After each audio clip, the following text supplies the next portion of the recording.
Whiskey. Uh-huh. Tim Hager. 2 scrubbing brushes. Another pint. Where's your money? Well, 2 chimneys. Poster, would you deny drink to a dying man? A man should spend his money on food for his family. Mrs. Scoggins, would you come over here? I want to show you a new piece of material. It's fresh off the Boston packet. Isn't that fine quality? Now feel it. Be a wonderful dress for your little girl, don't you think so? It's money, money, money with your Poster. Nothing but money. I've been sorry for him ever since his wife ran off with that lieutenant. If he'd spent less on whiskey, he wouldn't have lost his wife. Let me show you another piece. Drunk or sober, Ma would have left him anyhow. She was that kind. Yeah, how do you like that for quality, huh? Let him have it. Very well, Tim Hager. You'll have your whiskey. But this is the last time... All right, Poster. No preaching.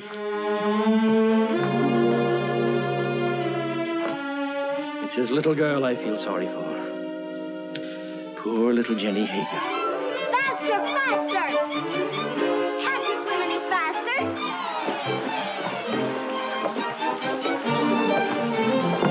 You're not even trying. Faster, faster, faster! Faster, faster!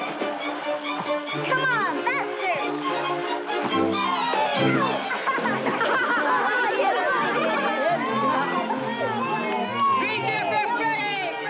Jenny Hager, you made me lose! You always blame it on something. I hate losers.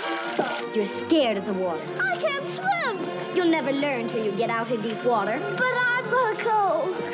Oh, why don't you go help your father in the store? Measure out coffee and count wormy apples. You're no good down here. Go on, Ephraim. You can't swim till you try. Go ahead, Ephraim.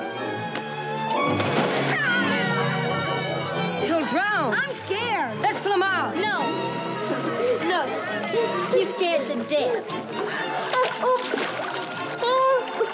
Then he'll drown. Who cares? What's all that racket about? The Jets, run for it. Poor Ephraim. Poor Ephraim. Off it. Come on, boy. Hey, what's going on here? Good gracious. It's Ephraim Poster. What's he doing in the river? He can't swim, can he? Oh, what happened, Jenny? Those awful boys pushed him in. Poor Ephraim, poor. Nearly poor murder, that's what it is. If it hadn't been for you, Jenny, he'd have drowned. You all right, Ephraim? The boys didn't do it.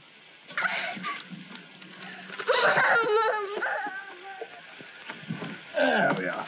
Ah, Tim, you're just in time. Huh? This little girl of yours is just... Tim Hager. Stumbling drunk in the middle of the day. You ought to be looking after you, Jenny, not going from tavern to Jenny? tavern like... I've no wife to care for either of us now. It takes money to bring up a fine lass, Your Honor. You mean it takes money to keep yourself drunk? Papa, let Jenny come to boarding school with me. Would you like to come to boarding school with me, Jenny? Would you? Boarding school? Yes, I'd like that. I can't send you to boarding school, but you could come live at the house and earn your keep, I guess. Help in the kitchen and run errands for Mrs. Saladine. No. If I can't go to boarding school with Meg, I'll stay with my father. All right. He is your father, at least in the eyes of the law. Now, you look after that girl of yours, Tim Hager, and stop being a disgrace to Bangor. Thank you, Your Honor. Drive on. Now, young Poster, we'll take you to your father's store. That tight-fisted, sour-blooded old skinflint. You might be better off with Mrs. Saladine, Jenny. Not in Mrs. Saladine's kitchen. I've no money to bring you up properly. Never mind. Before long, we'll have everything.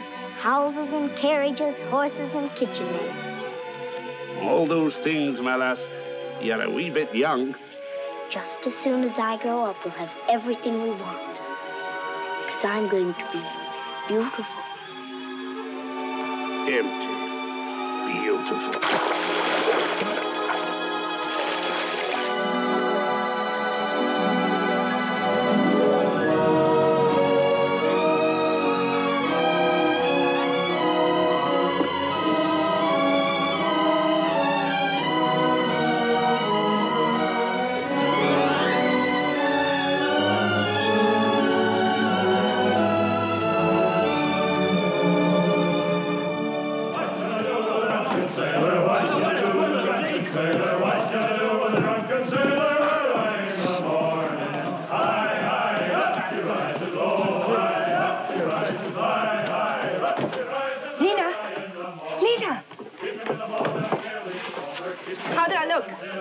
Nice, nice.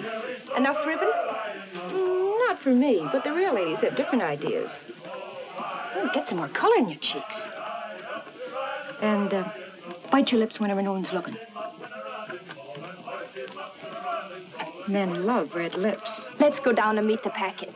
Why should I? The sailors will all come up here anyway. Oh, but the best ones get picked off down at the dock. Listen, honey, with your looks, you don't have to worry. Why, you can get the youngest and the best-looking man on the river. I don't want the youngest. I want the richest. Jenny, that's a recipe for trouble.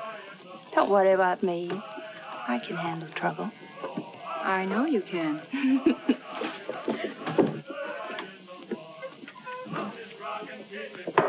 Whiskey. All right, Mr. Hager, but you needn't holler. Someone might hear you out in the street. Who, for instance? Jenny, for instance. Yeah.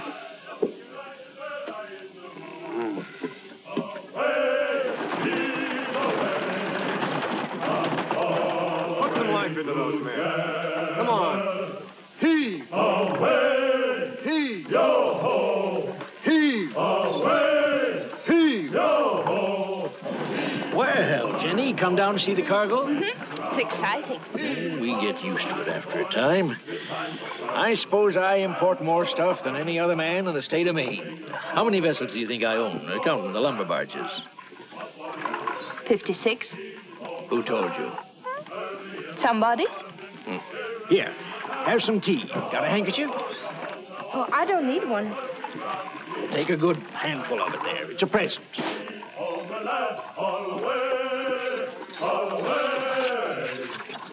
The work was hard and the voyage was long.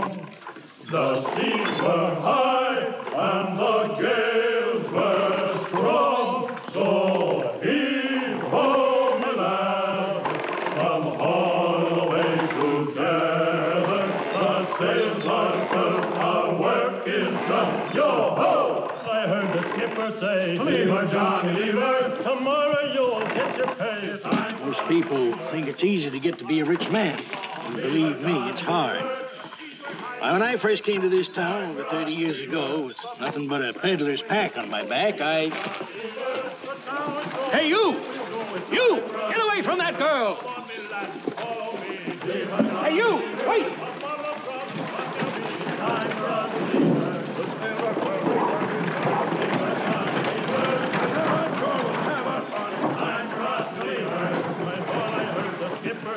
Leave her, Johnny, leave her.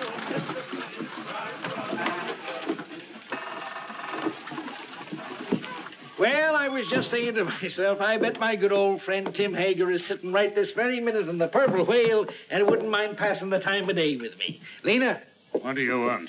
A glass of whiskey for Mr. Hager. Sure. Go on, Tim. Drink up. The next one's on me. You'll not tell Jenny? No, of course not. I promise her not to touch it. You're Jenny. You know, she's getting so she wants to boss everything and everybody. She's grown too beautiful for her own good. Why do you always wish to be talking about Jenny? Oh. I don't think I like why you always want to be talking about Jenny. Oh, now wait, Tim. Give him a rum and whiskey. We're not bringing him a Jenny.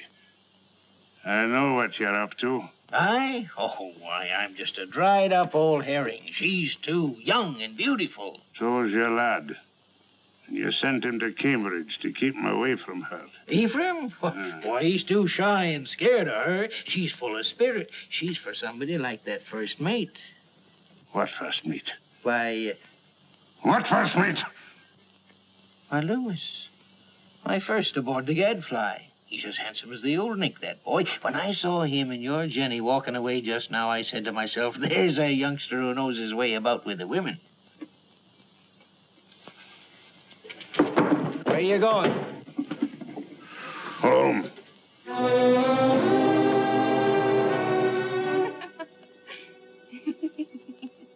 Good night.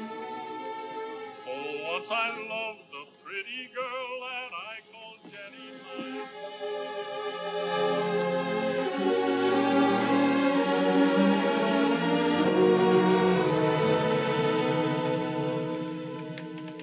You're like your mother. A wanton. That's what you are. just like your mother. You'd like to keep me here forever, wouldn't you? Well, you couldn't hold Mother and you won't hold me. Aye, but I will, Jenny. No.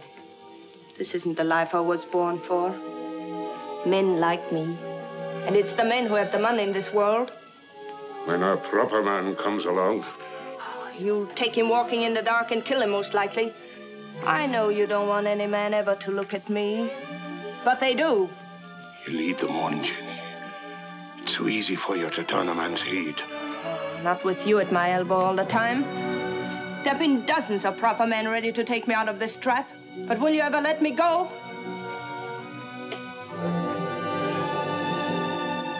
I know Mr. Poster wants me. I made him want me. What do you think of that? There's a devil in it, Jenny Hager. A devil straight from the bad place. And I'm going to whip him out of you. You're going to beat me. This is one beating you'll not like.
Don't let him in. Don't let him get me. He'll kill me, Mr. Poster. What is it, Jenny girl? Who's after you? Father took after me with a whip. Land of promise, Mr. Poster. Come help her, Mrs. Hollis. There now, Jenny. Don't worry. Everything's going to be all right. You bathe her and rub some butter on them bruises and put her in my bed. Oh, that Tim Hager, he ought to be birched. That would take 6 men to do it. He's big, Mrs. Hollis, but no bigger than righteousness. If the town don't birch him, he'll be birched by the Lord. You showed good sense, Jenny, in coming to me. I'll do this. You stay outside. Oh, there now. If you keep on crying, your face will be all swole up tomorrow. And that's no way for a pretty face to be. He held me with one hand so that I couldn't move. And then he beat me until I thought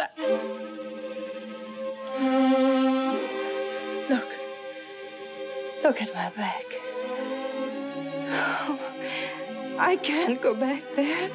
I can't. He's going to kill me. You're not going anywhere until you're healed and sound again. Now you get out of these things while I heat up some water. You'll be as good as new and just... Yes, Mr. Poster. Something you wanted?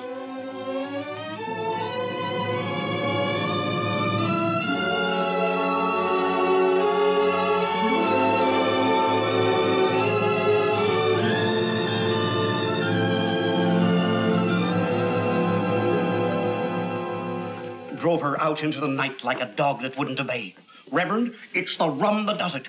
We ought to scourge every tavern keeper out of town and into the river. If I had my way... We ought to be deciding about the girl, Deacon Adams. There's been enough scourging for one night. One thing is decided. The girl mustn't go back to her father. No. Someone must take her in. I would, only my daughter Mary doesn't like the poor girl. Then she's not for your house, Reverend. Make a bad situation worse. I guess we could use her to clean and maybe help in the kitchen. But a young girl eats like a man. It's more than victuals, Deacon Adams. Your wife has all the understanding in her heart that a man could ask. But Jenny's of marriageable age. Yes, that's bad. And yet we can't turn her loose on the town's charity. She needs a home. Well, yours is fairly empty. Oh, no. Leave me out of it. It wouldn't be suitable for me to take her into my house. I have no wife. You have a housekeeper, a very respectable woman. But she might leave me, and I not able to get another. We'd have a scandal in the town. Aye. No, marriage is the only answer. And the answer to that is a younger man. What about your son Ephraim? They used to be so much together. Ah, he's a schoolboy, frittering away his time at college. She needs a responsible man. Well, there must be someone. A pretty girl always has a lot of friends. What good are friends? Most of them no older than her. It's our duty to find her a good home, an honorable name, regardless of the man's age. And it should be somebody with money. And by that description, Mr. Poster, you've named yourself. Oh, no. She turned first of all to you, Isaiah. Besides, I know you're not a man to thrust a suffering lamb back into the wilderness. Maybe she won't have me. She'll marry you, Isaiah. She's a sensible girl. And in the meantime... Mary? Mary.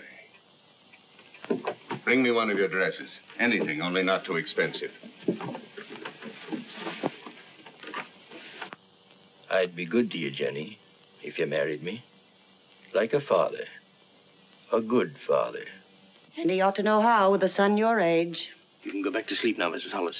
You've done all you can for tonight. I'll make up Mr. Ephraim's bed for you, Mr. Poster. It ain't as warm there, but you'll be comfortable. Your father couldn't come after you, Jenny, if you married Mr. Poster. You'd be free. An intelligent girl thinks of the future when she chooses a husband. I could marry you to each other right now, Jenny. And you'd be a rich woman. It's for you to decide.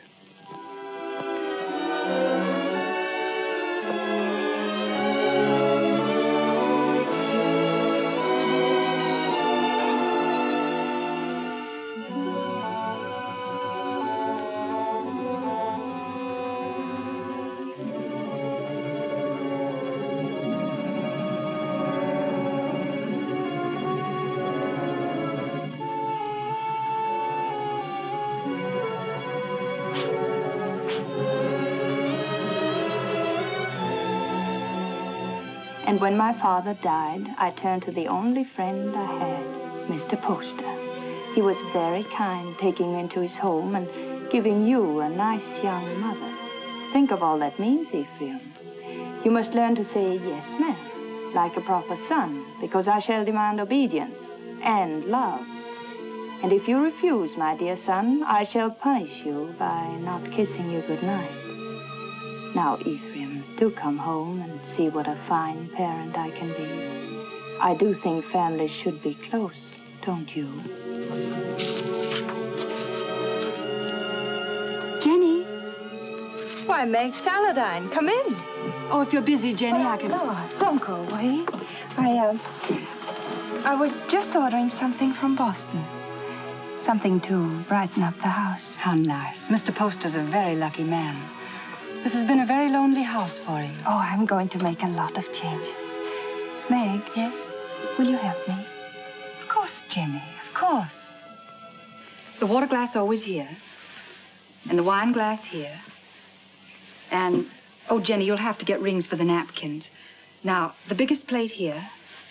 Oh, money changes everything. All I ever needed before was a knife and a spoon. But you want to be a lady.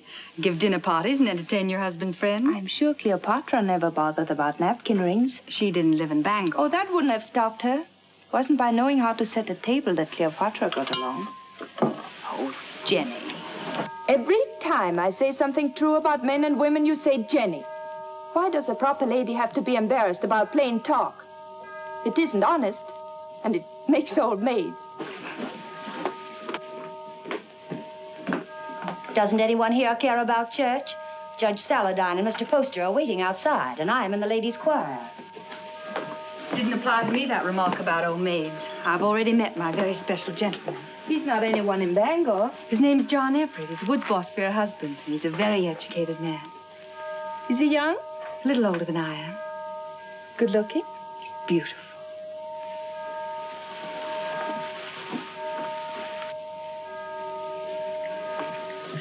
Why don't you marry him?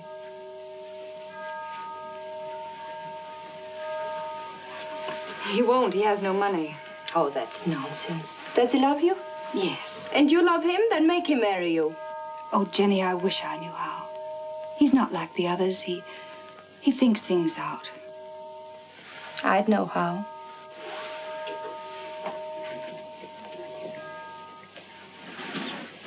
I wouldn't give him a chance to think.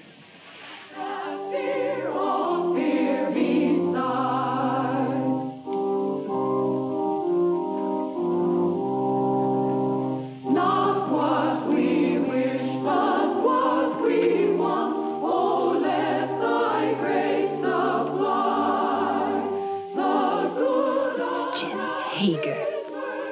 Jenny Poster.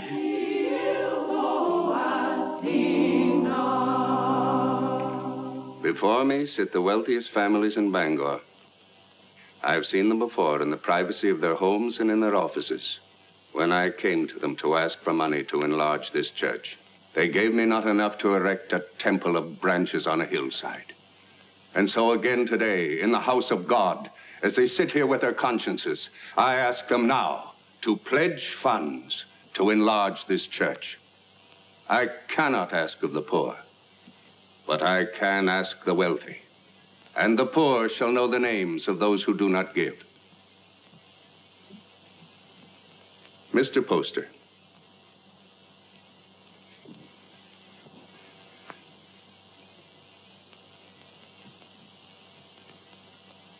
Judge Saladine?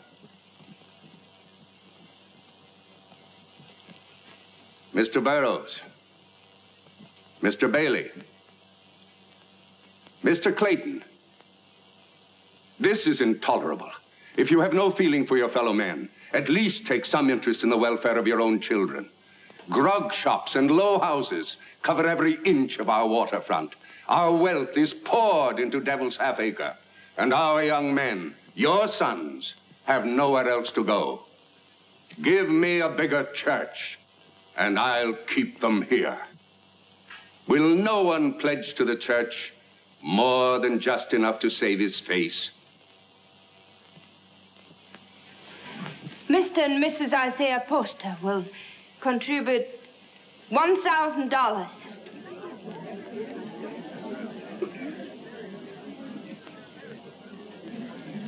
If the men of Bangor won't give to the church, the women will. Mr. and Mrs. Partridge pledge $500.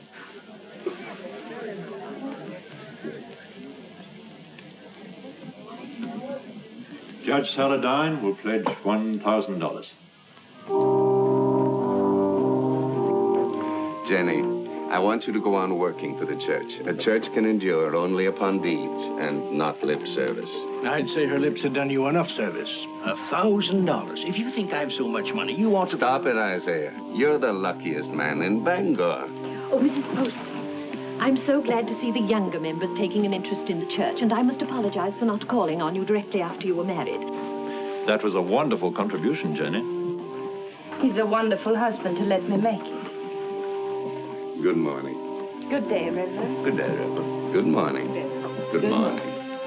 Good morning. It ain't the money I mind, but I'd like to know what you're doing with it before you do it. I gave the money because I hate grog shops and what they do to people.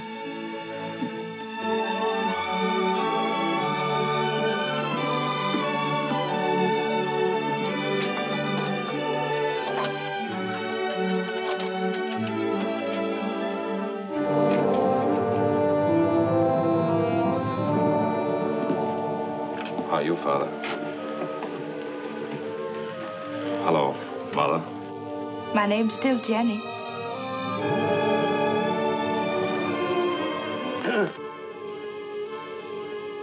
You came home, did you? I thought you'd be on your way to England or somewhere by now. Oh, England is full of architects. I knew you'd come home. Isaiah told me he sent you money to travel for a while, but I didn't think you would. I came close to it. I didn't know whether to mind your letter or mind his and go away. It's easy to see which one you thought more of. Now, why do we stand here? Let's go in around.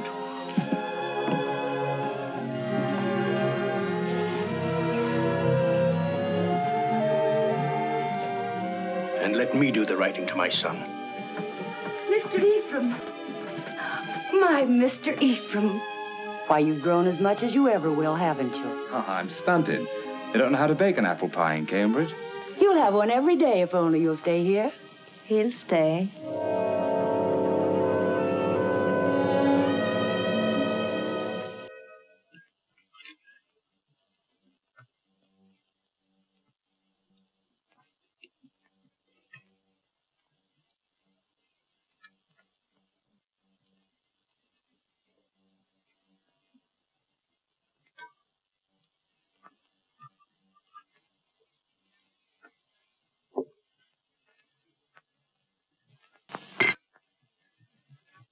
You'll find little to keep you in Bangor, Ephraim.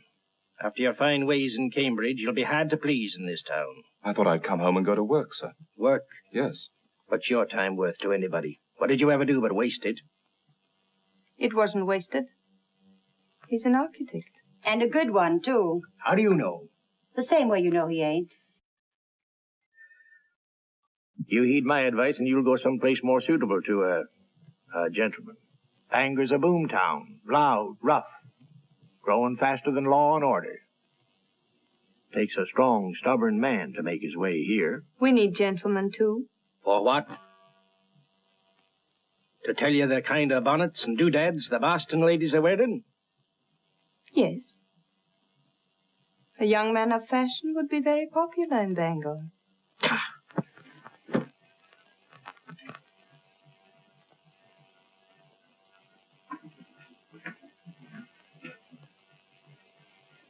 I'll join you later. Well? Yes, Father. But you said yourself that Bangor was a boom town. Fortunes are made every day. Rich people will want fine houses. You heed what I said in my letter. Travel a bit. What makes you so angry with me? All I did was to come home. I get angry at you because of your ways. You think I don't know how you've been spending my money. Hard drink and easy women. I know your kind. Isaiah, you shouldn't upset your father. I'm sorry. All right, Father, I'll go away. If you really want me to. I don't think he does. You want your son to live at home, don't you, Isaiah?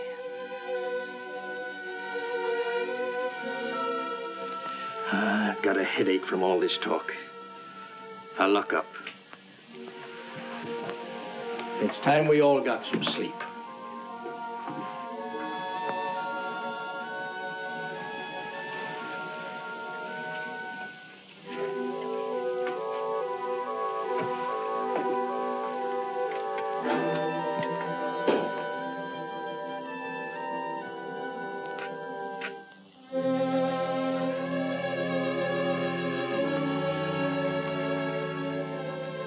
Shall I light your way? Thank you.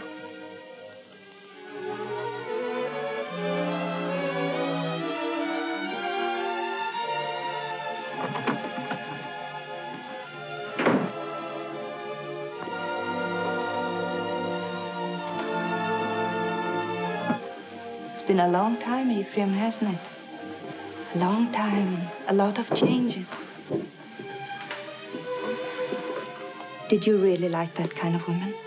That kind he spoke about? I'd rather not talk about it, Jenny.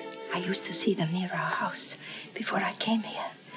I used to watch them and wonder about them. I can see how women would be attracted to you. All kinds of women.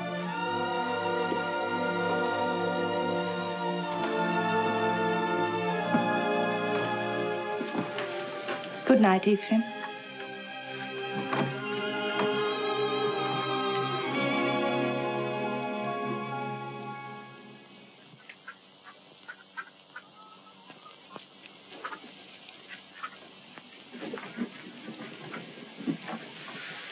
Got everything? Yes, all the groceries. But no spectacles. They're hard to find. I'll tell Dr. Mason to bring you a pair when he comes by tomorrow. All right? Oh, please, not Dr. Mason. He's a very good doctor, but he won't wait for his money. You're not to worry about money. Your husband worked for mine for a long time, and if Mr. Poster wants to send you a doctor and a pair of spectacles, it's his privilege. Mr. Poster? I'll be by in a few days, and in the meantime, if you need anything, send one of your children. Thank you.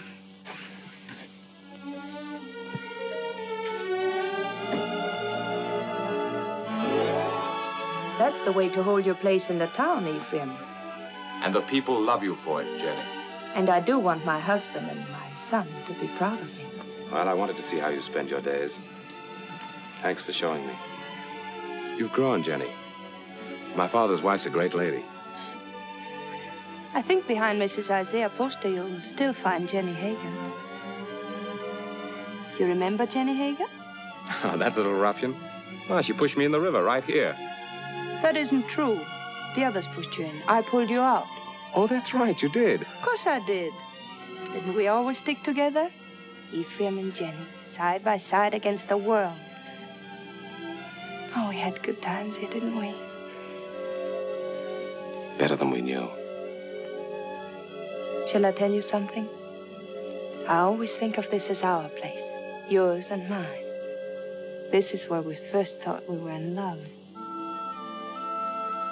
Yes. Silly, wasn't it? This is where you came to tell me your father was going to send you off to college. Yeah. And I said it was because of me. And I said he'd never separate us by sending me away. Oh, Jenny, the things I said. Of course, if you'd been home the night I came to your house, I would have been married to you now. Let's go out.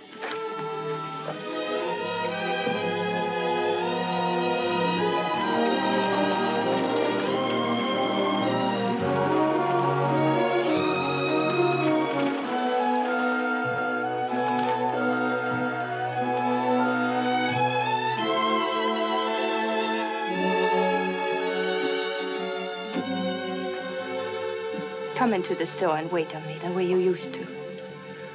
Another time, Jenny. I want to go up and talk to Father.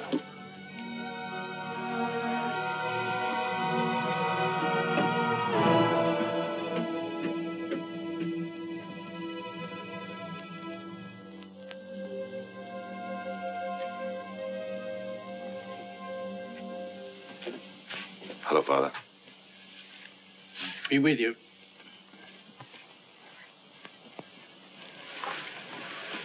What you been doing all day? Oh, driving Jenny around. Mighty popular in Bangor, isn't she? She does a lot of good. Spends a lot of money, you mean? If you really minded, you could put a stop to it. You're very happy with her, aren't you? Yes. Father, I'm going to take your advice. Bangor's no place for me.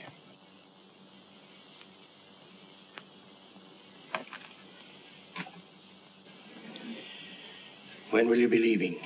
Right away, before the river freezes. I thought I'd spend the winter in Boston and then go off to Europe in the spring. I think your father needs you here, Ephraim. Why, Jenny, you feet like a bird. I didn't hear a sound. You want him to stay, don't you, Isaiah? Why don't you tell him you want him to stay? Can't you be honest with your own son? I'm honest with everybody. You might be of some small use to me if you stay on. But if you don't like it here, get out. Only don't come meeching back again. If you go, I'm through with you. I'll take you home.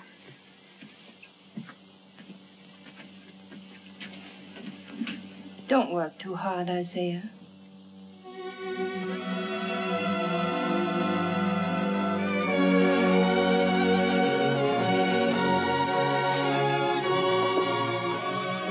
Surprise. When Bangor's Lady of Mercy goes out to deliver her packages, her sleigh should fit the season. That's a confession you've been thinking of me. Of course I think of you.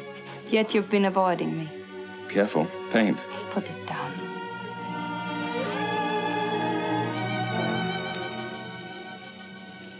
You leave the house early and you come home late. You never walk into a room where I am unless someone else is there. Why? Jenny, we shouldn't be standing out here like this. We might just as well be out on Main Street. Anyone could pass by. They wouldn't think anything wrong of it. You wouldn't. If you weren't thinking of me as you do. Jenny, you're married to my father. And his son loves me. He's been so good to both of us. His son has always loved me. I should have gone away. But you couldn't. Because you love me. Yes, I've loved you since before I knew the meaning of the word. The day I came home, the time you kissed me.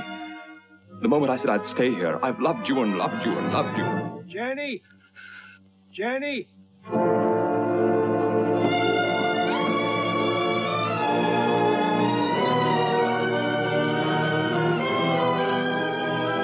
Jenny! Father's very ill. Send for a doctor.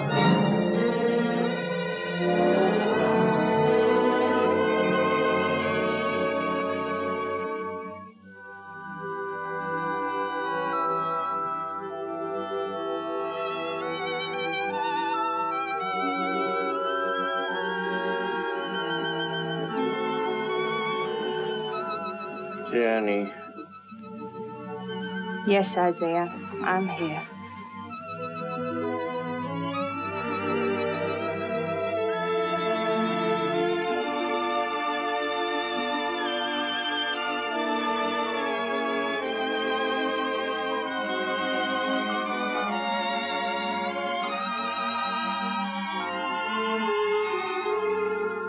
You keep this up and you'll fall in your tracks.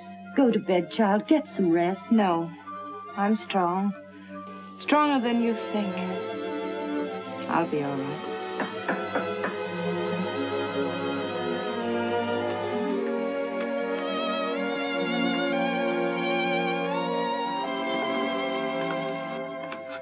How is he? Just the same, sir. Is there any possibility of speaking with him, Jenny? There's trouble in town. Dr. Mason says warm weather might bring him around. But that's a long way off. We're at our wits' end. There are too many people in town, too much idleness. Did you hear the shooting last night?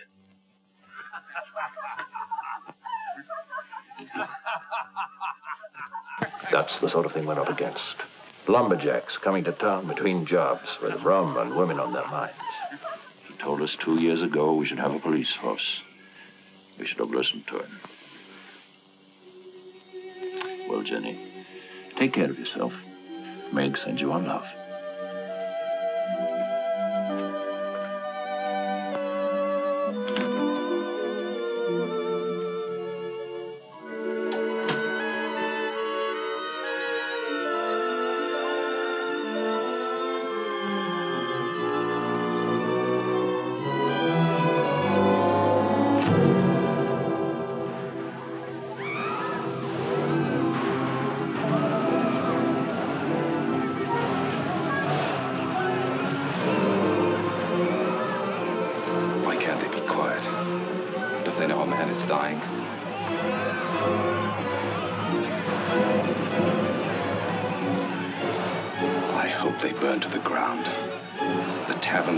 And the people in them.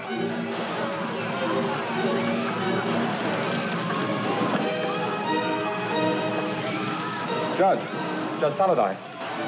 There you are. Ephraim, I want you to ride to your father's number 3 camp. Tell him we're having a riot, that we need every man down here to keep order till the militia come in. I can't leave the house. The Tempest girl stole a lumberjack's wallet. And the drunken fools are firing every tavern in Devil's Half Acre. I can't go now. Didn't Dr. Mason tell you about Father? Your father's only one man, Ephraim. We're trying to save the life of the town itself. What do I care about the town? Maybe it needs a good fire to clean it up. He'll go. I'll stay with your father, Ephraim. Hurry, Ephraim. We need those men.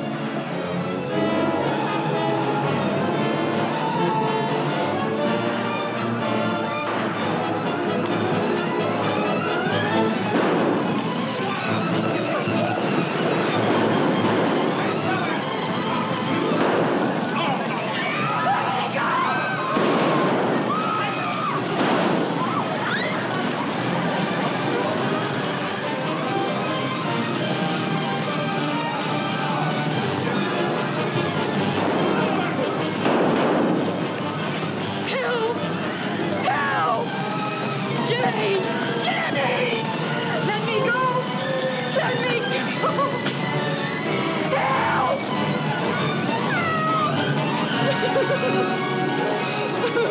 Smoked you out, didn't he? Where's my money? I didn't take it. I didn't take it. Where's my money? Let's give her a bath. That'll lose their tongue. Let her go. Keep out of this, ma'am. People are getting hurt. I didn't steal his money. He was drunk in the back room. I only came in to take away the glasses. Anyone might have been there before me. It had to be mighty fast to get in a man's pockets before you. $100 a hole when there's work. I say dip her in the river. Come on, what you do with it? Oh, Jenny. Let her go. I'll give you the money. You're Mrs. Poster. Yes. It's nice to meet the gentry, ma'am. But I'm not so sure I'll be happy just to get my money back. We want to know what's going to happen to her. Since I'm giving you the money, it's my right to decide that. Why do we gibble and gamble about it? There's the girl, there's the river. Let's give her a bath. Wait. We'll be waiting for your store to open in the morning. The money isn't there. We're coming up here and collect it.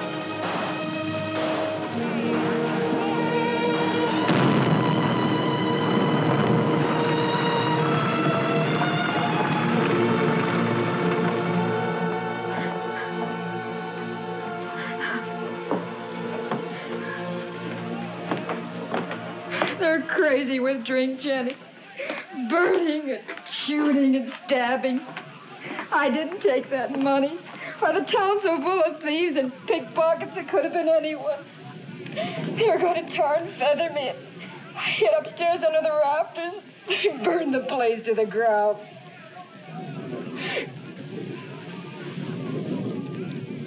If I'm to go up to Camp 3, I better leave now. I want to be back in the morning.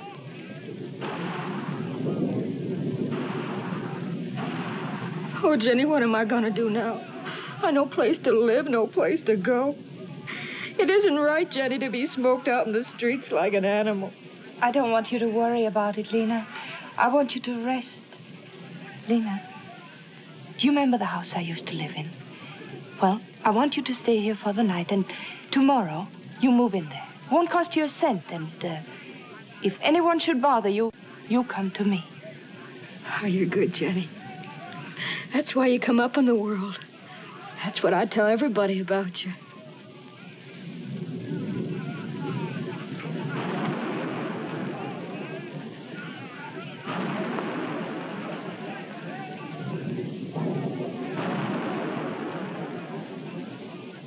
Jenny, you're wonderful.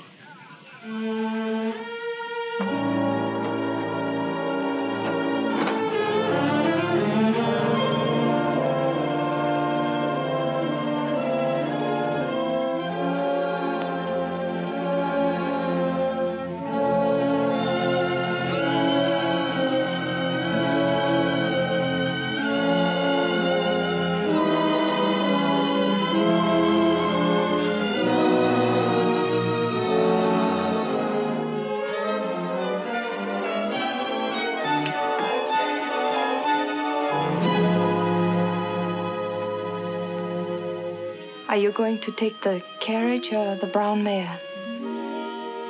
I thought the mare would be better. You'll be careful, won't you? I don't want anything to happen to you.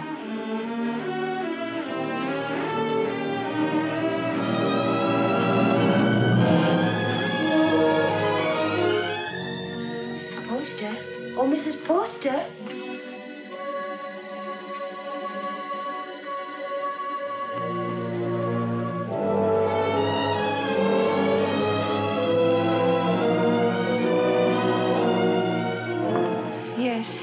The fever's broke. He's breathing better. He's going to get well.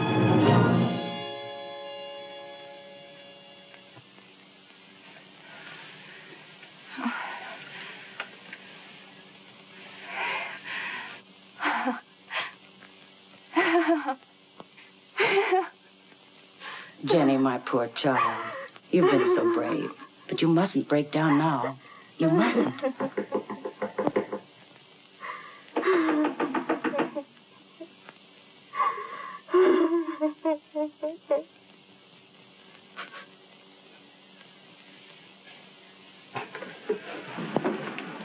Has Mrs. Poster gone to bed?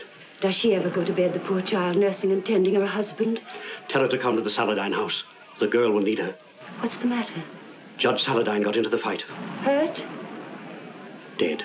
Ask Mrs. Poster to come with us. It needs a woman to tell the girl. Mrs. Poster's been under a great strain. She's gone through enough. You better get someone else. Wait.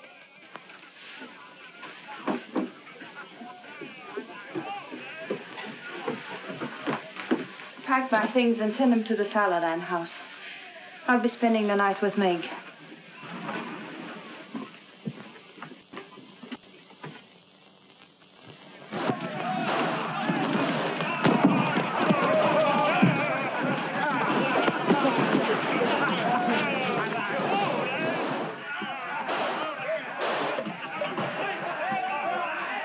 What's the matter? You squeamish?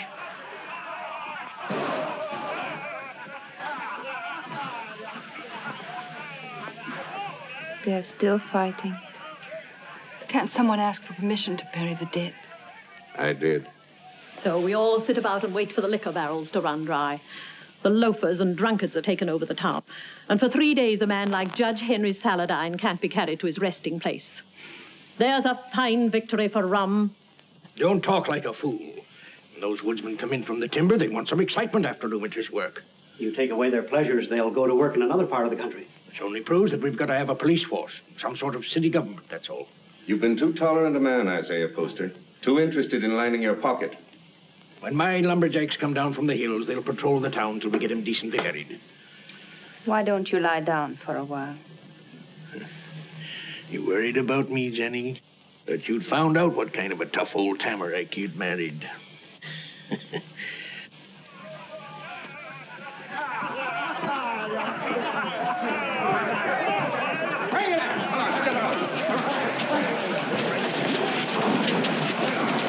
Well, we can start the funeral. What I said still goes. Get a little law and order in the town, and the grog shops can stay. It's good for business. Where are you going? Those are my boys. Going to give them orders.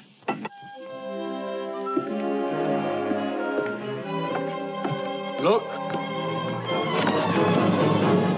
Oh, Isaiah, are you hurt? You all right, Mr. Poster? Yes. Now, John, I want you to take some of your men ahead of the funeral procession, put some alongside and some at the rear. Keep it all as quiet as you can. The funeral should seem peaceful. Jenny, this is John Everett, my wife. You're Mrs. Poster? She sure is. How do you do? John. I thought I heard your voice. Meg, Darling, I'm glad you're here. it's terrible about your father. I hated your being alone when it happened. I pretended to myself that you were with me. It gave me strength. But if we don't have the funeral soon, I'm afraid I'm going to break down. Meg, you'll come to our house this evening. You'll be with us, won't you? Thank you.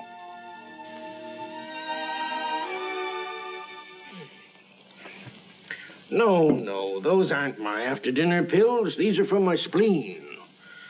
Let me look again. I'll find them in a minute. And bring a glass of tepid water. Yes, Mr. Poster. Shall we go into the parlor? No, Jenny, leave them alone. You know how young folks are. John has to go back to the camp in the morning. Go back? Yes, of course. Darling.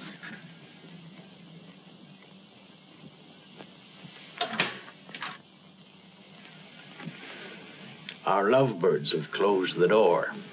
The pills, Mr. Poster, and the tepid water. Thank you. Huh? Why must you send him back? I need him up at the camp. He's a woods boss, not a policeman. Of course, if your business means more to you than the safety of your home and family. Jenny, he's got to get that timber cut. That's all there's to it. I'm sorry we were so long, Jenny. I thought you and Mr. Poster would come in. I wanted you to be alone. Surely you can stay in Bangor a few days. I'd like to. She needs you. But I'm afraid I'll have to be away for a little while. She won't be alone. I'll take care of her. Till you come back. Well, thank you. That's very good of you. I don't want your father to trade these for whiskey. They're for you and your sisters. Mother said to say thank you and God bless you. On to the kitchen and thank Mrs. Hollis. After all, she feeds the chickens. And there's room in the basket for a slice of pie. Would you like a ride in my carriage, Jacob? I can drop you off on the way home. As soon as I get the pie. Isn't it a beautiful morning? Jenny, I've been wanting to speak to you. You have? What about? Well, not here. Let's walk down to the river. Oh, but not now, Ephraim. I've so many things to do. Jenny, why isn't it possible for me to have a minute alone with you? But we're alone now. It's not my idea of privacy. Mrs. Hollis in the kitchen, Father home every day, Meg following you about. I'm sorry. That's a very short answer, Jenny. What is it? Have you seen somebody else?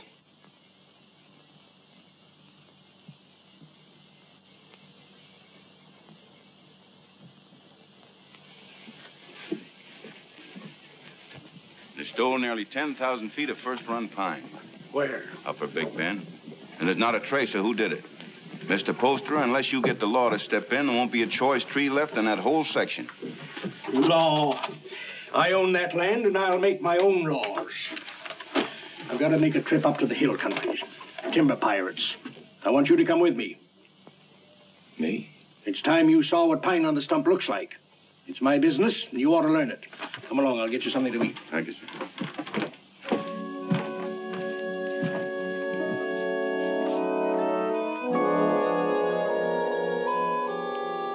Jenny, What are you waiting for?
I can't see why he insists on my going. I'll be dead useless weight, and afraid of the water besides. Boats would be bad enough. These will be canoes, flimsy Indian canoes made of birch bark.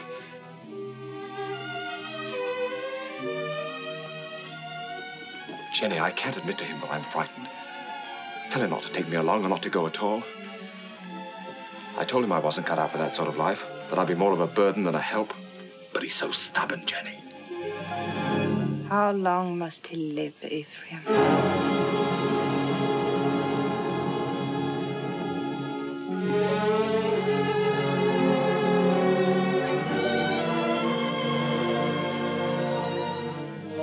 How long must he live between us? Jenny, don't talk like that. I want you to do something for us. But you're afraid. I could promise you so many things, and yet you're afraid. He's my father. As long as he's alive. Why does everything frighten you? You're going to make me very angry. And if I get angry and go on wanting you the way I do, I might tell him what happened between us. Nothing has happened between us. No. But which of us will he believe? Jenny, you couldn't. You know what that would do. He lived a full and useful life. It would be a pity to see him die. But a greater pity to see his life ruined. With a lie. We've been living a lie, Ephraim, and I want to be done with it. I want you to return alone.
beginning to think you'd never get here. Where's the old man? Where's your father? What happened? What happened? He make old man die. Now, We go through swift water. He afraid. He stand up in canoe. And the canoe turned over. Mr. Poster was too weak to swim. They fought to see which one would get that bailing bucket. I guess you can see who won. He's dead? I guess he is, ma'am.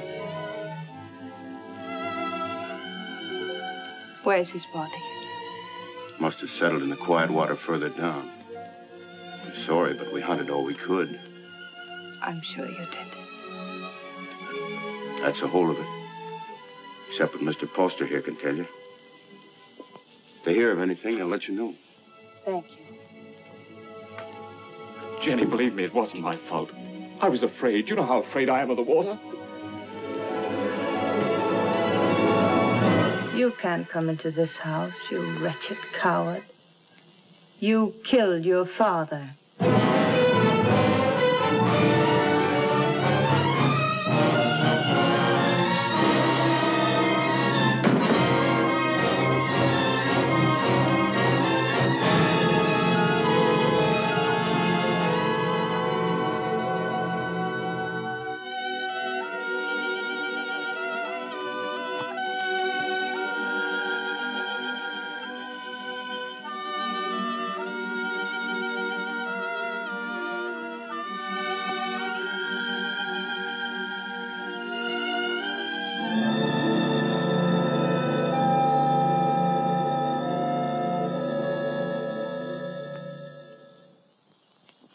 My husband was a fine businessman, but it never occurred to him to provide for the handling of his fortune after his passing.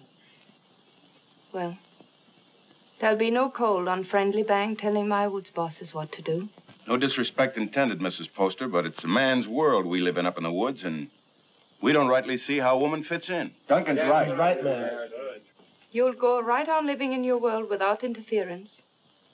I'll own the properties, but you'll take your orders from your superintendent, John Everett. That's fine. That's fine.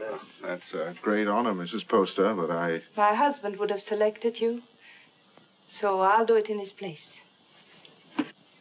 Thank you for helping me, gentlemen. This will be the first time I ever worked for a woman. Go down in there.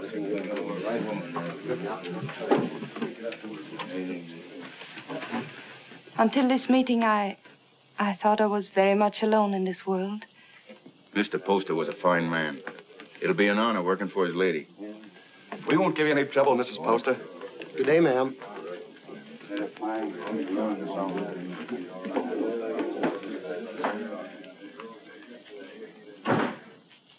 This is a wonderful thing you've done for me, Mrs. Poster.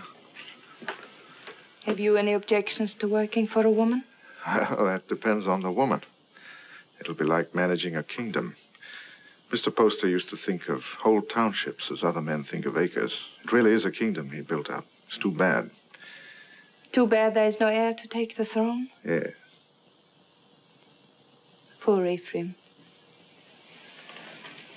I never gave him a chance to explain. I accused him without proof. What more could you need? They saw him do it. I didn't. And I know he loved his father. You've got to stop brooding over it, Mrs. Poster. You'll only harm yourself, and it won't help Ephraim. I saw him on the street last week. He was drunk. And Dick and Adams were shouting, "You've chosen your damnation, and eternally damned you'll be." There wasn't anything you could do to save him. You're very tired, Mrs. Poster. I won't be after today. I've placed my troubles on your shoulders. Please carry them well for me.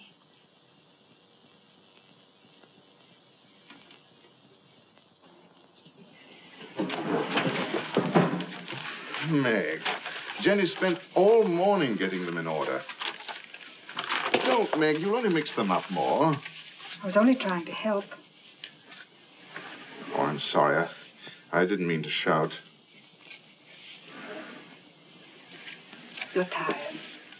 In every bone, driving timber was nothing to this. You might as well have remained in the woods for all we see of each other. I'm doing my best, Meg, but the work takes up all of my time. I know. I wasn't criticizing. I was just wishing that... But what? John, Yeah? I'm lonesome. John? I'll see you tonight. For dinner? That's a promise. Meg, I haven't seen you for days. Food for a hard-working man. Ah, that's nice. And a cup of tea for both of us. You'll have some, Meg, won't you? There isn't enough for the three. I'll give up mine. The accounts receivable are all mixed up. I had them in order, but then the wind came in. Oh, later. You haven't eaten since morning. Meg, your man doesn't take care of himself. You better do it for him, or there won't be anything left of him to marry.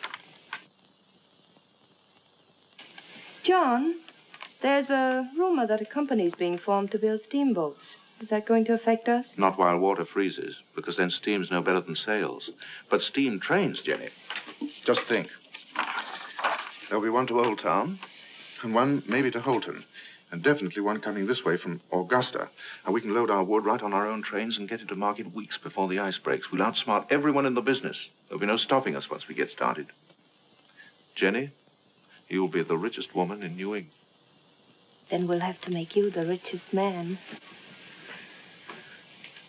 What's happened to Meg? Meg?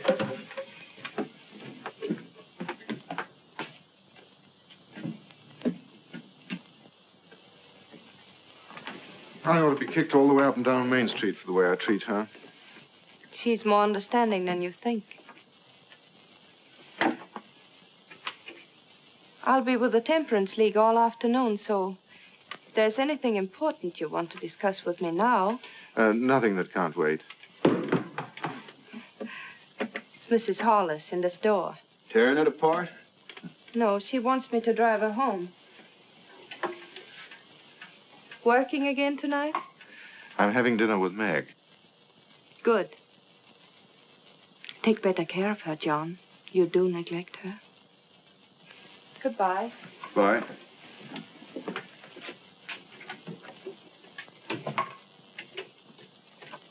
Camp 3. Thank you. She's a wonderful woman. Someday I'm going to pull a bottle out of his hand and bash his head in. Who are you talking about? Young Poster. You should hear the things he says about her. Has he been talking about her? Why, that drunken little... I've seen her nearly sick with worry over what he's doing to himself. Find out where he stays. I want to see him. Poster, are you in there?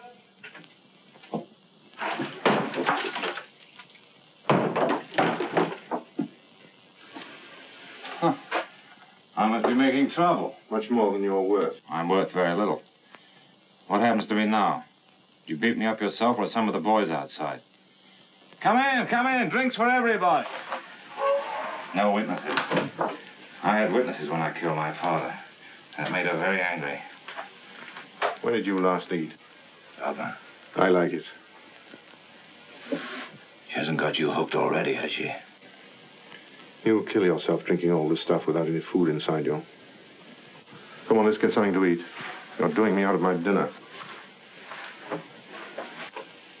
She doesn't know I'm here, and she didn't tell me anything. That's a lie. No one does anything unless she's back of it. I knew what was going to happen. I was afraid of her. I wanted to leave. She didn't have to worry about that. I wasn't man enough to run away. You in love with her? I happen to be engaged to someone else. What difference does that make? Jenny was married to my father. She told me one night she'd marry me if he died. You don't believe a word I say, do you? You're like everybody. No one will believe me. Go on talking. The night before we were due to start, she made love to me till I was nearly crazy. You don't believe that either, but it's the truth. I've always been scared of the water. Even when I was a little boy. Jenny knew that. I was scared in the canoe on the trip, and I couldn't eat or sleep anyway from thinking of her. I only remember being in the water with a bailing bucket holding me up, and somebody grabbed for it. I beat him off till he sank and drowned. I didn't know who he was.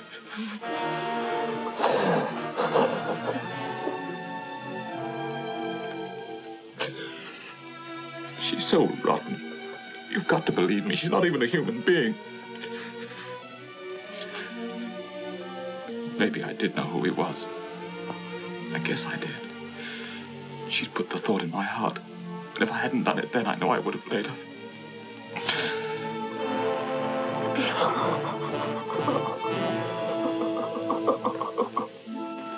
I don't know what you're talking about.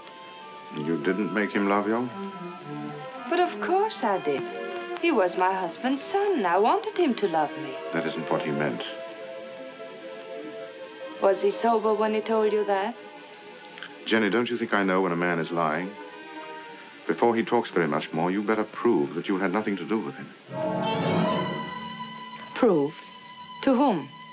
To the town. The town.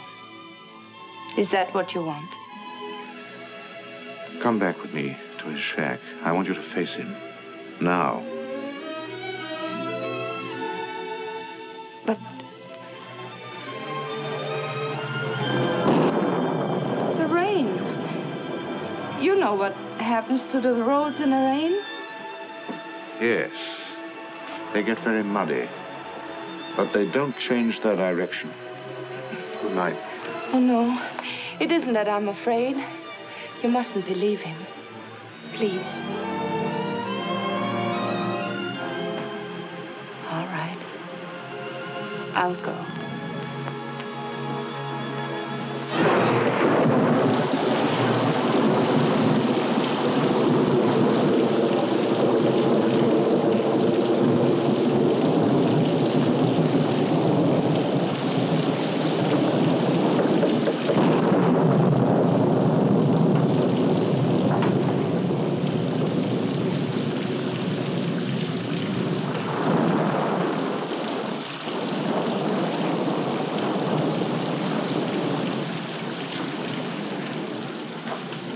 Gone far in this rain.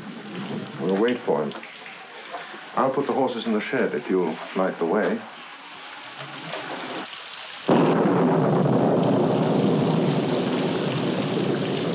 See if the shelter's clear.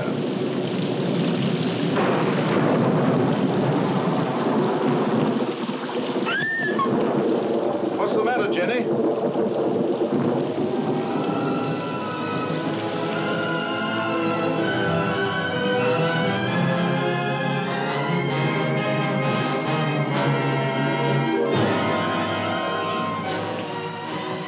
Don't look, Jenny. I did that. I drove him out. Jenny. Don't say I didn't do it. If I would have said one word to defend him, others would have listened. I killed him. Didn't I? Jenny, please.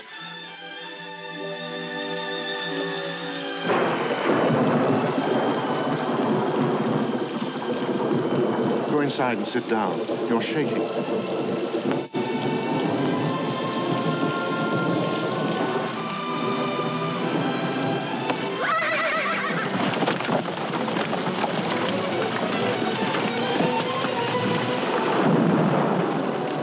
What was it? What happened? They were frightened.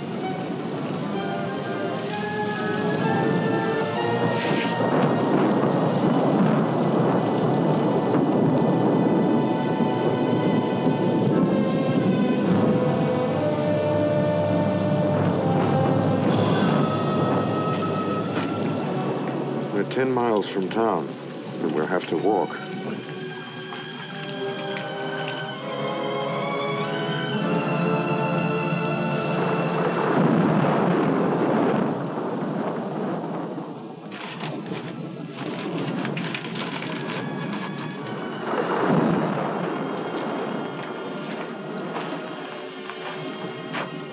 I can't understand how Ephraim could have done a thing like that. It isn't atonement, it's running away. And you can't run away from the hereafter. It's not Ephraim who's upsetting you. It's because you're here with me. Well, aren't you worried about your reputation? It's a small thing to worry about after that. You better try to sleep.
About 2 miles down the road, standing under a tree and waiting for me. And the carriage? Just a broken axle. I can fix it in an hour.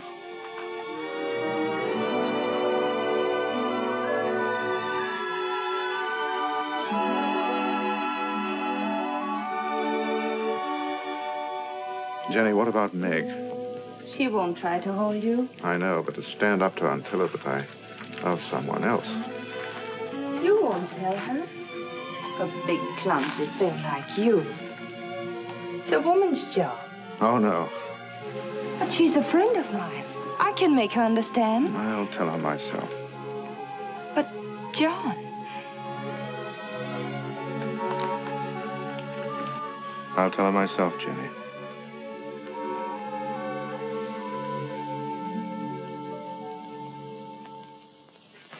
It must have been the storm. That's the only way I can explain it. The storm and the excitement and the lightning struck us. What more can I say?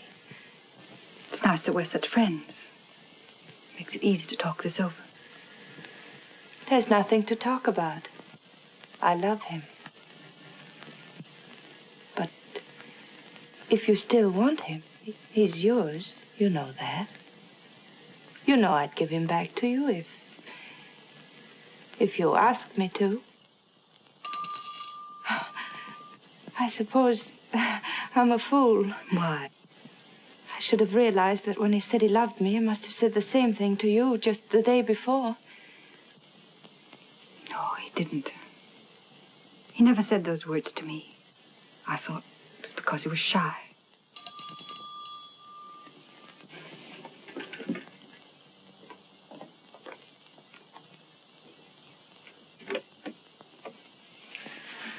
Hello, Meg. Come in. I just wanted to explain why I didn't come to dinner last night. Right after you left the office, Alex Duncan came in.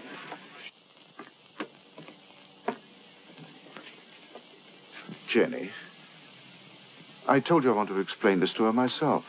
I didn't think you should.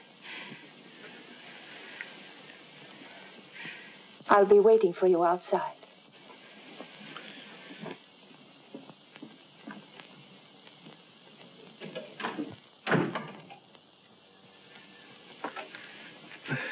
I didn't want it to happen like this, Meg. I wanted to be the one to tell you.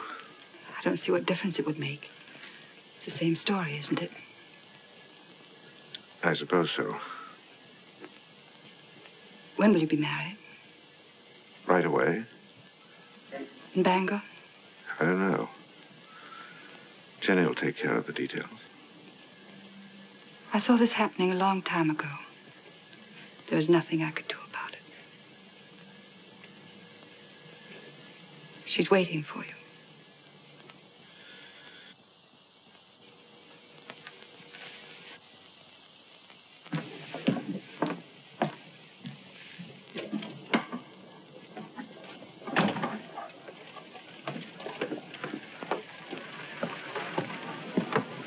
Jenny, how could you do a thing like that?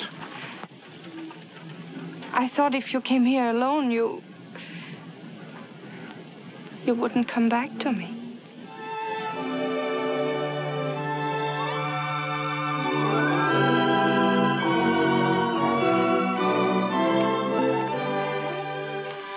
My dear son, I wanted to be with you this Christmas, to see you again, and to meet your wife. But all your brothers are bringing their families here, so I can only send you this ring in my place. It was given to me by your grandmother to be passed on to the wife of my eldest son, and I know Jenny will care enough about it to do the same. Will you? What if we only have daughters? We'll have sons. I have made up my mind. What else does your mother say? Well, she talks about my brothers and how deep the snow is, and then she says, "A Merry Christmas to you both, my dears. The Lord bless you, Jenny, and make you fruitful. My arms ache for John's first boy." Your mother must be a wonderful woman. I hope that someday you'll say I'm just like her. Well, that won't be easy. Mother had 9 sons. What a lot of boys running about the house. Must have been very uncomfortable for her. Oh, she loved it. She would have been uncomfortable with a small family. The Everetts run to numbers. Tell me about your brothers. Are they all tall and handsome like you? Do they all have pretty wives? Why? Prettier than I am? You vain little peacock. You know there's only one answer to that. Say it. I married the loveliest of them all, and the best.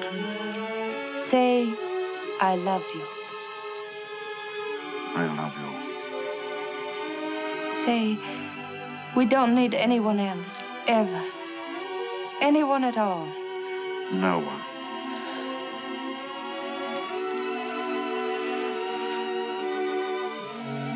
I always lose happiness. I can't seem to hold it. Keep me happy, darling.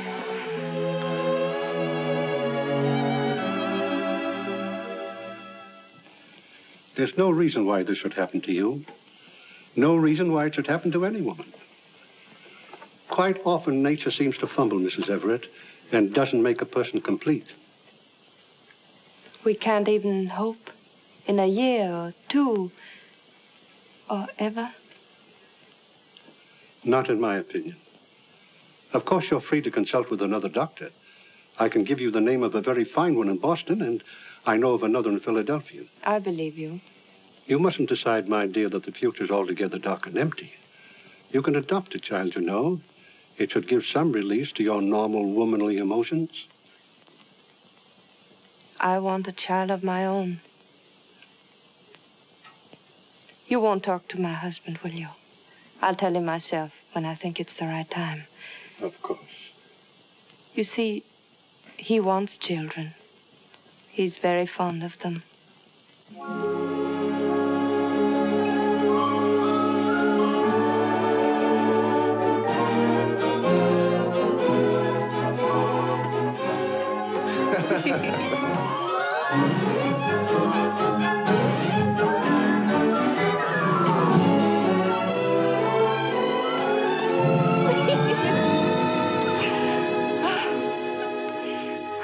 I never knew what love was before you.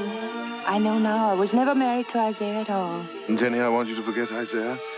I want you to forget your whole life before I came into it. You know, a lot of new furniture isn't going to change that house. Why do you want to go on living in it? Oh, but it's a good house, John. It'll stand for a long time. At least until we know just where to build another. Well, I'm not finicky about where it'll be.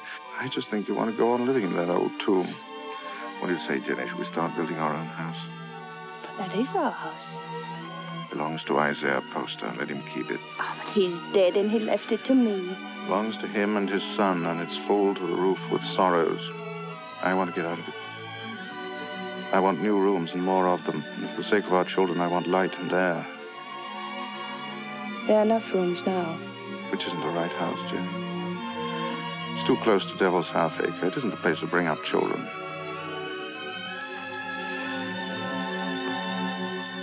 There won't be any children. Nonsense. Is it? Ask Dr. Bailey. He'll tell you.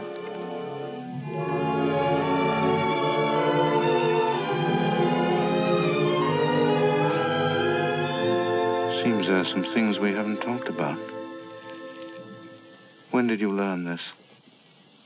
Some time ago. What exactly did Bailey say? Oh, I don't remember. Makes a lot of difference, doesn't it? How do you mean? Between us. Doesn't make any difference at all. There are many things a husband and wife can live for. I wonder what you'll think in a few years from now. I'll think that you're more beautiful than ever, and that I love you very much.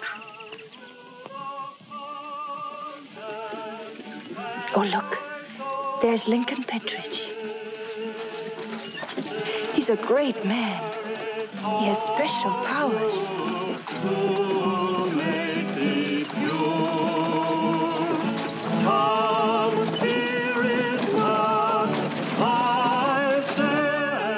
Where was the darkness so great that you thought your sin was hidden? There are eyes that search out every sin. There is a tongue that will accuse you on the judgment day. There is a hand that is terrible in its strength. What is so beautiful as a pure woman? What is so vile as an evil one? The good women of Bangor, such loud amens and nodding of heads, because I spend my fury upon her, and not on you. How pious you are. How good with your eyes cast upward. Can one of you step forward and say, "This is my soul. See how it shines"? Can one of you hope to escape the terror? How sweet are the ladies of Sodom and Gomorrah. How sweet in silks and satins and laces and ruffles, here in the house of God. How costly must be the perfume that will not let you smell brimstone. What great secrets are among you? Who is named Vanity? And who is Lust? What woman has put away her husband? Which of you has taken a man from her sister? This is your sister. Come forward and sit with her and be counted. You cannot hide behind your beauty. Your beauty has made you evil, and evil destroys itself. Your soul will become naked. The truth will be revealed. Confess now, while there is yet time. You cannot escape. You can never escape. There will be no sons to mourn for you, no daughters to weep for you. Evil does not propagate itself. It withers in its own fire and is consumed. The lips of a strange woman drip honey, and her mouth is smoother than oil. but her end is bitter as wormwood, sharp as a two-edged sword.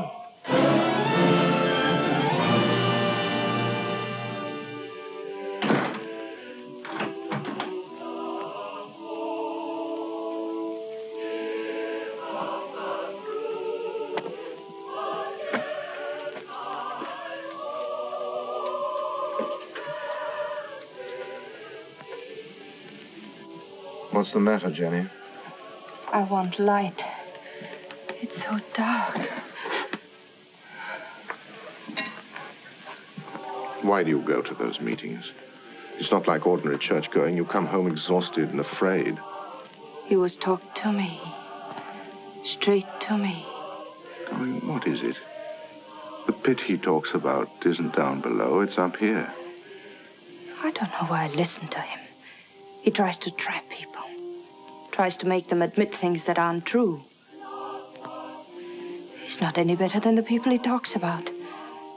No, he's right. The town is becoming a sinkhole. That horrible man. To say to me what he did. He wasn't talking. He was talking to people like Lena. Jenny, I've come to a decision. We're going to put Lena out of your house. No. I don't care what she meant to you when you were a child. I'm talking about what she is now. I don't want you to be connected with her. Why not? In what way is she different from us? Except that she's more honest. She goes out of your house tomorrow. I don't want her sins on your hands. You good, righteous man. You hypocrite. Telling others what they must and must not do while you live in this house with me. Do you know what went on in this room before Ephraim killed his father? Jenny. Do you remember the things he said about me? You said he was drunk and afraid. Of course he was afraid. We're all afraid. There's hell opening under our feet. Jenny. This is where he sat. Sit down, John, and I'll show you how I made him kill his father. Sit down and I'll kiss you the way I kissed him. Why do you look at me like that? Why do you pretend everything he told you was true and you knew it? You knew it!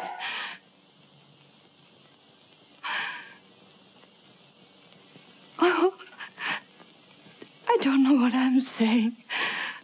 Oh, I'm sorry. I'm sorry. Go to bed, Jenny. Please go to bed.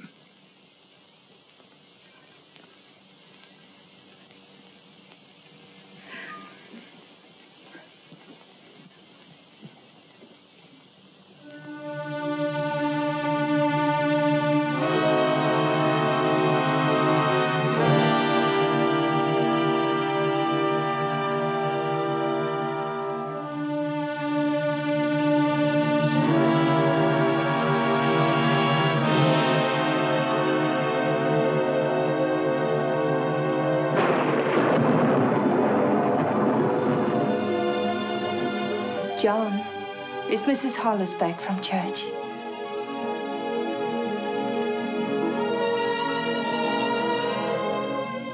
John, it's time for bed.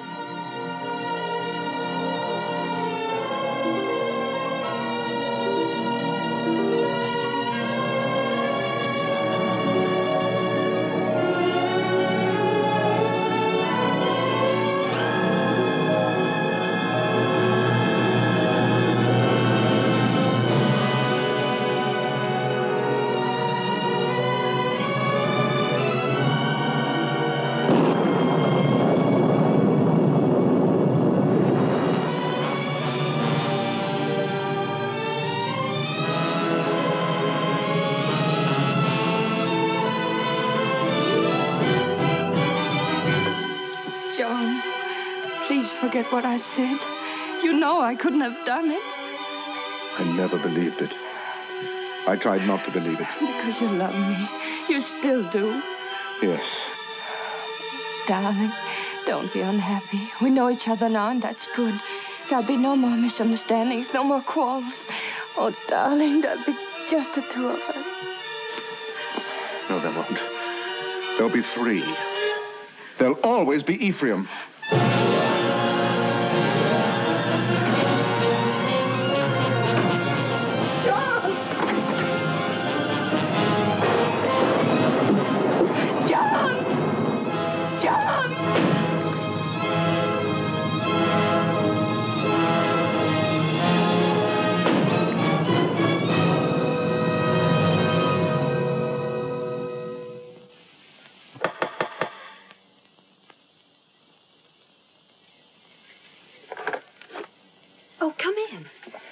Mary, I'm looking for Mr. Everett.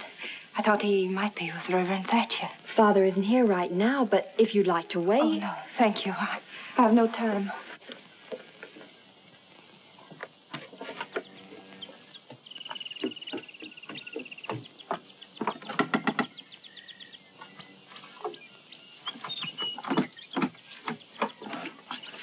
Good morning. Is Miss Saladin home? No, Mrs. Everett. She went out. Oh. Has Mr. Everett been here? Oh, no, I haven't seen him. Thank you.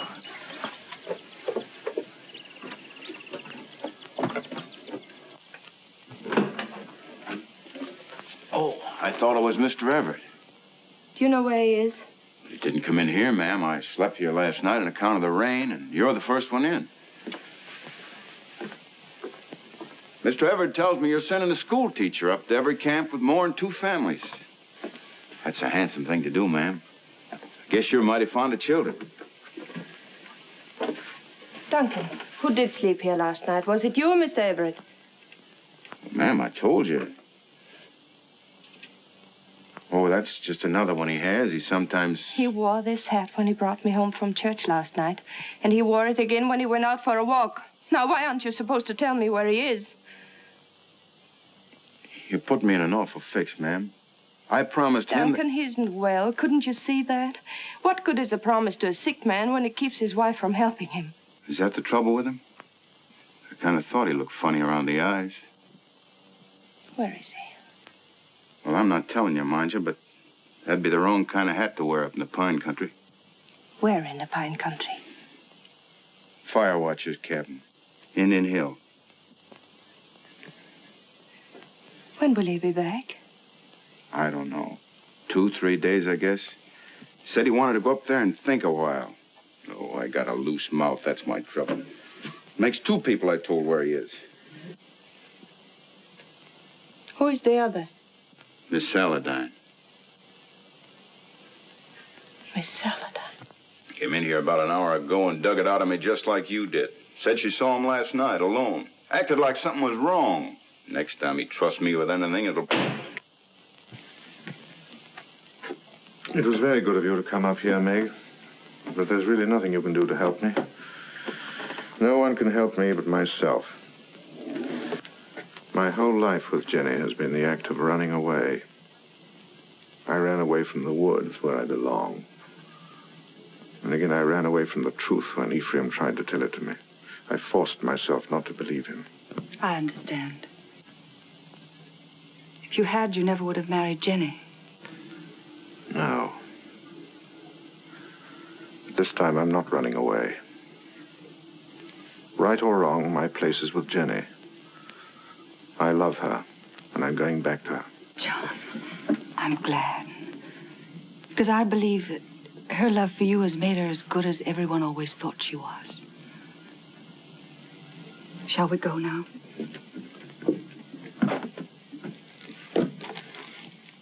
Jenny will be anxious.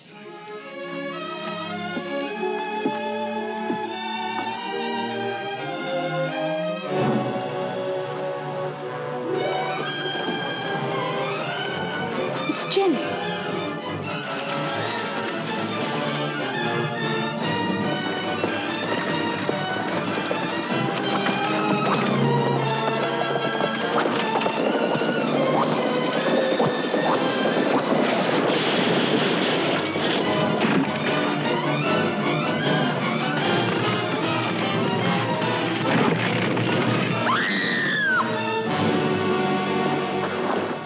Jenny.